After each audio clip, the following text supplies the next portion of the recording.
Greetings to all the Jackson Genesis out there, and thank you for tuning into your daily dose of donkey with Ginger, brother edition. That means Zoidy's joining us once again. Zoidy, say hello to the people. What's up, y'all?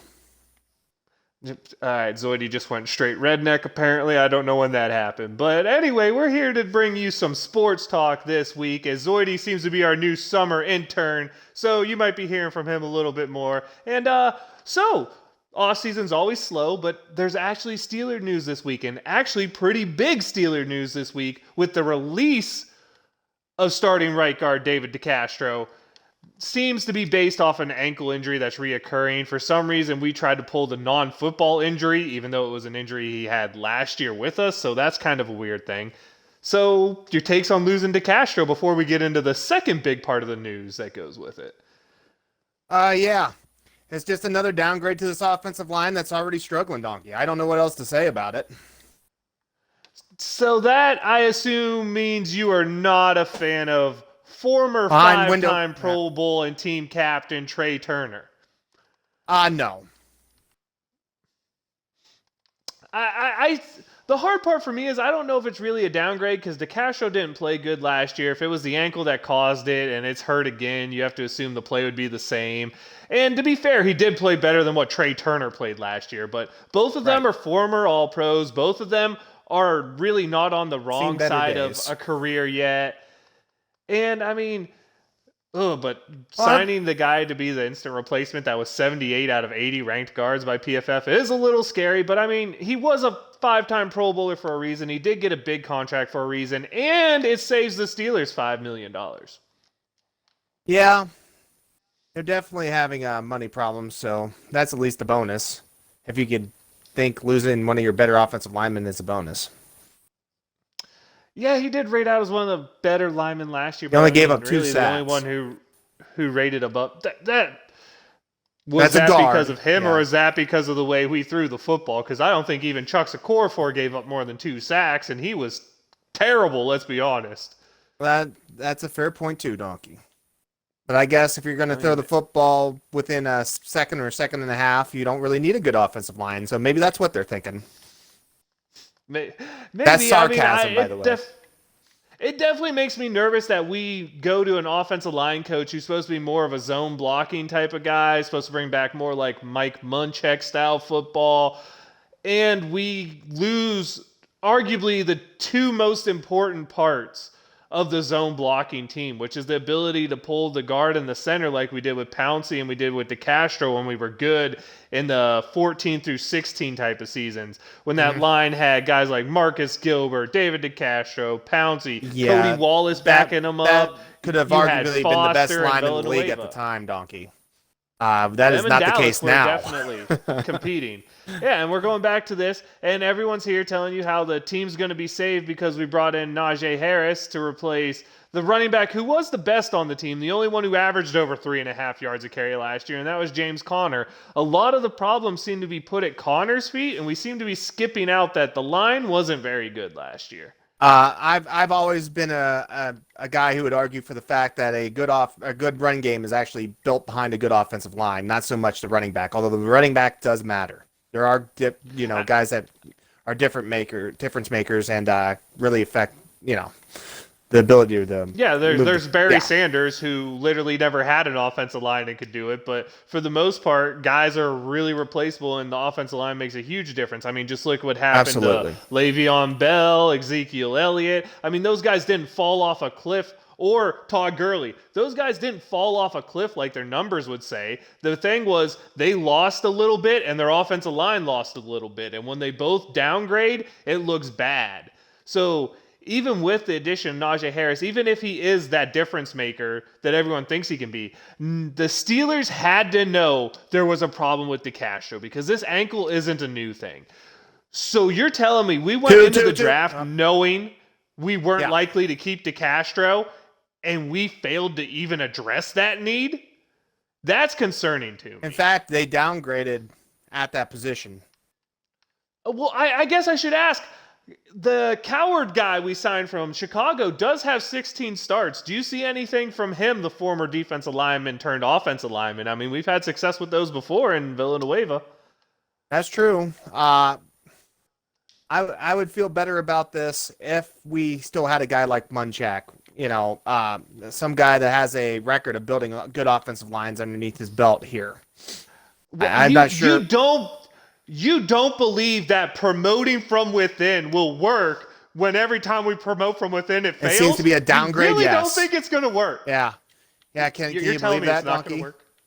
No, I don't, dude. There is no doubt. The Steeler brass has no doubt the complete knowledge of what they are doing. I mean, they've done it before, and it failed. So you know damn good and well it better work this time. When at first you don't succeed, Donkey. That's what they say, right? Fail again? I guess so. Definition of insanity. I am nervous about this offensive line. There are some upsides to it. I mean, Trey Turner, if he returns to 2-year ago form, is one hell of an offensive lineman. But my bigger concern is every position on this offensive line starts with the word if. If Chuck Okorafor plays left tackle better than he played right tackle last year, he could be as good as Villanueva. That's a big if, Donkey. Green, a rookie, by the way, learns how to play center, he could be an upgrade from Pouncey. If any of the other 30 people we have to start at offensive guard perform, maybe we got something there. I mean, Dotson's right now like the most solid thing we have, and all I can say about him is, well, he was wildly inconsistent last year. He went from being our best lineman one game to the worst the next. And then we have the biggest if of all, an already unathletic Zach Banner coming off a knee injury. If he's everything the coaching staff tells us he is, he's going to be an all-pro. I mean, I'm nervous when all you can literally say about every player on that offensive line is if. None of them have a recent proven track record. A lot of Trey question Turner's marks the closest thing on this offensive line. There's no doubt about it. Trey Turner's the closest thing, but he comes with the biggest if because he's coming off an injury where he looked like one of the worst players in the league when he came back from it. And a team that has a young quarterback and wants to protect him, like the LA Chargers, decided he wasn't worth the $11 million they were paying him. I mean, it's got to make you nervous, but hey, it's okay. We do have Najee Harris. He was one of the two best running backs coming out last year. So at least this year, if there's a problem, we can't blame the running back, right? There were offensive linemen on the board when we took Najee Harris. I don't disagree, and I think running backs the first round are stupid. But what I'm saying is, at least we'll know it's because of the offensive line this year, and we can't blame a stable of bad running backs like we tried to do last year. We tried to say it was all on the running backs. But remember, when this line was good, all of those guys looked good. Benny Snell looked good. Jalen Samuels looked good. We made D'Angelo Williams have a renaissance in his career when this line was good. This offensive line is a long way away from those lines that made every running back behind them look good. Oh. You're comparing them to a line that might have been the best in the league at the time, Donkey. That is definitely not this line. You might be able to argue that this is one of the worst lines in the league now. The bigger question here is, how bad does the Steelers front office look if Villanueva goes out and has a good year in Baltimore? How bad do we look if we wouldn't pay a starting left tackle $7 million a year?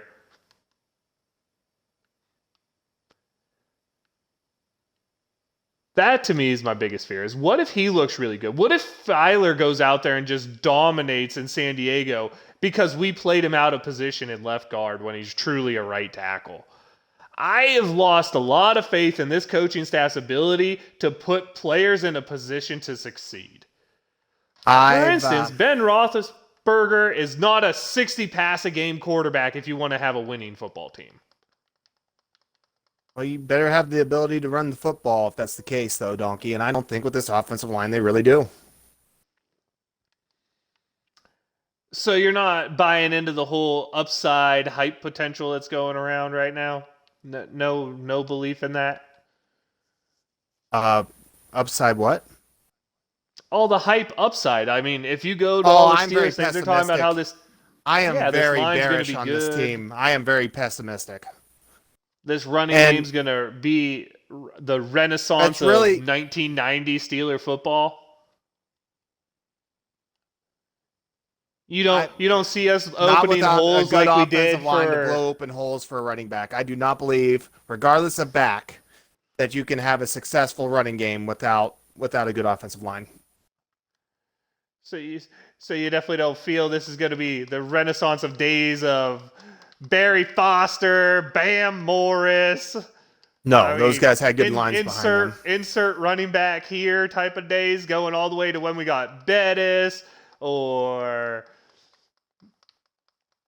even Mendenhall. I mean, make it clear, Donkey. Without blocking, I don't care who your running back is. I don't think it's a hard concept to get. Do you think Najee Harris has a better rookie season than Rashad Mendenhall did? I believe he'll probably. Are we including receiving yards? I can't really honestly remember Rashid Mendenhall's rookie year. I think he was right on like 700, 800 yards, somewhere around there rushing. Really not much of a receiving. I do believe he'll probably be over 1,000 yards. And in total yardage, it wouldn't surprise me. I don't believe Rashad was he was good out of the backfield at catching balls, but he was not this kid's supposed to be really good at catching balls out of the backfield, correct? He's supposed to be an above average receiver, but honestly, if you put on his tape, he just looks like every other Alabama I would back not that's be come out surprised to find years. out if he has more receiving yards than rushing yards. How about that? Is that a good prediction for you?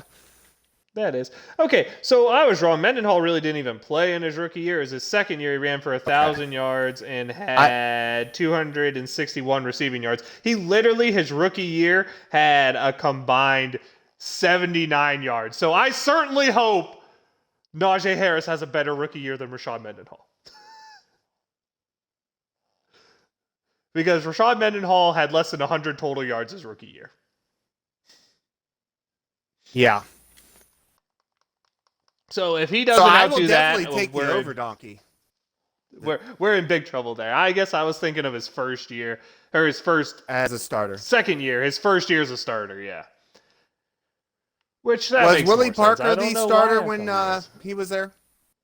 I would assume it had to be. I can't remember anybody between him and Willie. So 2008 was the year. So that who knows? That would have been the Super Bowl year.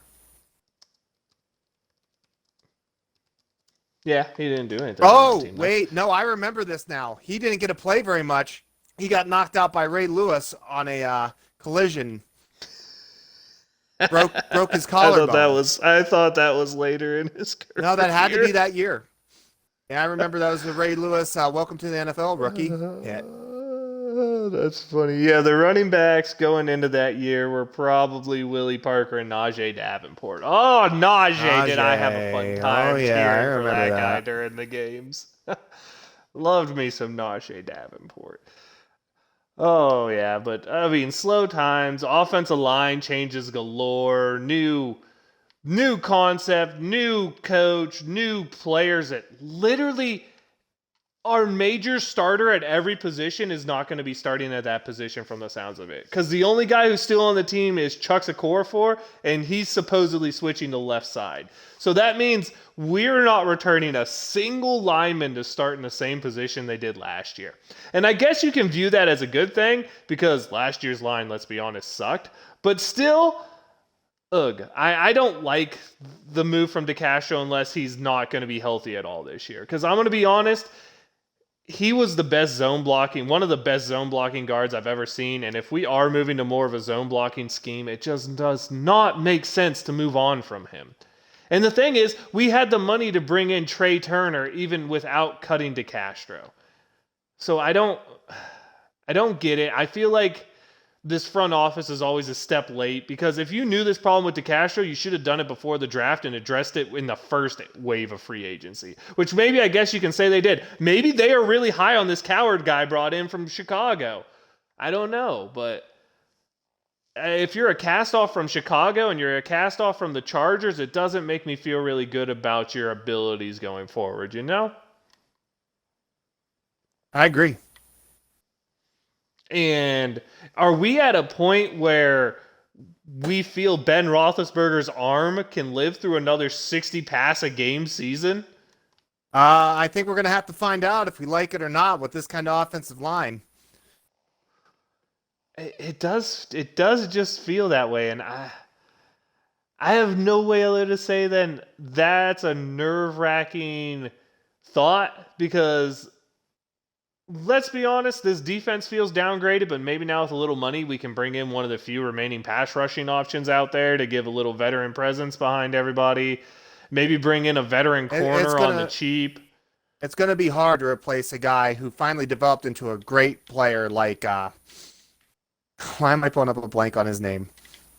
Bud Dupree. Bud Dupree, thank you. My game just crashed, so that might have messed up everything, which is going to be really terrible.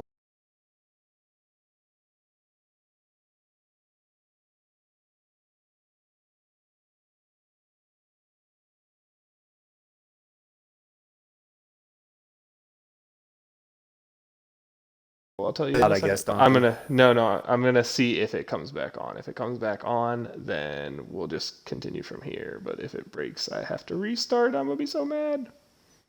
My game literally fucking breaks. I'm gonna see if it comes back on. If it comes back on, then we'll just continue from here. But if it breaks, I have to restart. I'm gonna be so mad. Okay, good news. The game crash did not kill the stream completely, so we're still in it, people. Sorry for the delay there. We didn't mean to cut you off. It was just technical difficulties. But like I was saying, Docky, it's going to be hard for them. Yeah, it's going to be hard for them to replace a great all-around player like Bud Dupree. I completely did not forget his name a second ago. You still here, Donkey? Like I said, Bud Dupree went from Bust Dupree to Stud Dupree those last 2 years, and then we decided he was a guy they never really did overpay. True.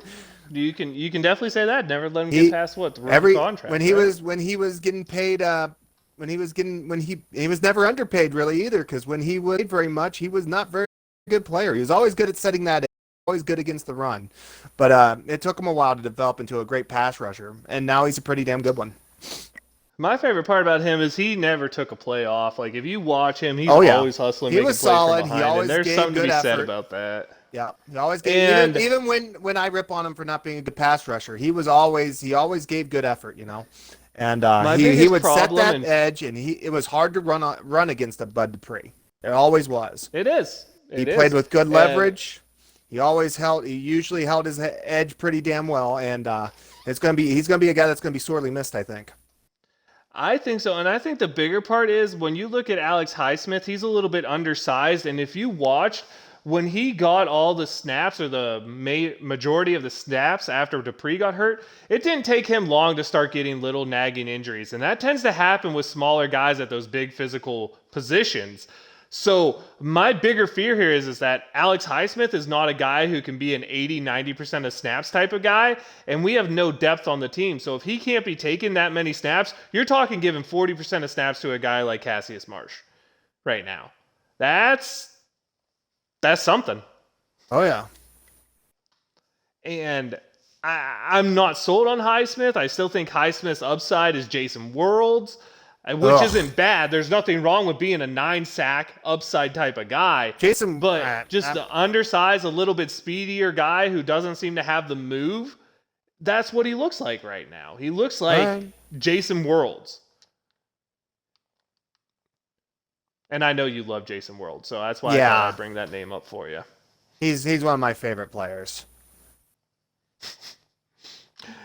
Anyone who's catching Zoidie definitely does not like Jason Worlds, but I never hated him. I just never thought of him as much of a player. I didn't see him as much of an upgrade to Clark Higgins at the time, to be honest, and I believe that's who he replaced. Probably. They might have played together at the same time, but they might have. That's when the Steelers were going through all sorts of fun times, but we had Debo Well, it was at a the time, downgrade so at who both cares? outside linebackers when you went from Woodley and Harrison to potentially, I guess, Worlds and Higgins. Fun times in Steeler Nation, a.k.a. the last decade, where there just seems to be something missing. Just something every year's missing, and it's always something different. It's on tap, Binky. Can't seem to get it all together. Yep. But hey, that's what it is. I'm dead. I appreciate Zoidy joining me. Unless Zoidy has another topic he needs to get to, I think it's time to get to shout-outs. No, You're what? I'm in a big battle here. No, I don't really have anything else I really want to talk about Donkey. So I thank everyone for tuning in. I do have a shout out this week. I guess I have to give a shout out to Trey Turner being the newest member of the Steelers, and I have to give a shout out to the days gone of the great offensive line of Marcus Gilbert, David DeCastro, Marquise Pouncey, Ramon Foster, and Alejandro Villanueva, as none of you are here anymore, and it's a sad time to see. DeCastro, you get the biggest part of the shout-out because you gave so much to the Steelers. You did so well for so long. I always thought you were a guy who was a lot more reputation than the superstar, but you were definitely a solid starter for your whole career, and everyone in Steeler Nation should appreciate what you did and be sad that we have to pass on from you because you probably still had a couple good years in there, but hey, new times, hopefully better times. That's all I got. Everybody knows how to reach me on the socials. You can reach me on Twitch and Twitter at Viking_Donkey. You can reach me at YouTube on the Daily Dose Donkey with Ginger. You can reach me on Xbox at Viking Donkey. You can come, and if you want to catch Zoidy, he's here at Zoidy. Nah. Yeah, you can always catch me on Xbox Live. Why not Zoidberg? Because he can no longer be the Gotard. Yep. But yeah, that about wraps it up for us here. Zoidy, do you want to bring us out? Yeah. Wave them if you got them, boys.